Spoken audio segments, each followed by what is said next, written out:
माँ मुझे अपना आंचल दो।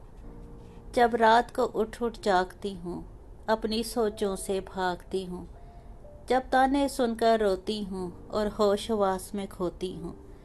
जब दिन धीरे से ढलता है और खौफ का साया बढ़ता है।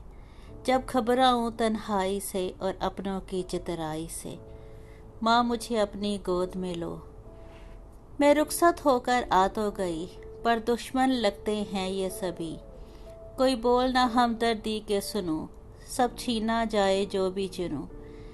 दिल धक धक करता रहता है और खून आँखों से बहता है। कोई फुर्सत के लम्हात मिले तो यादें लेकर साथ चलें। माँ मुझे प्यार से चूम तो लो।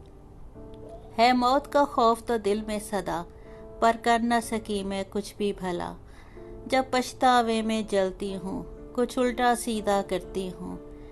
जब दिल पे चोट सी लगती है और रूह अंदर तक तड़पती है। मैं अकेली जान हूँ बेमाया, मुझे चाहिए साथ तेरा साया।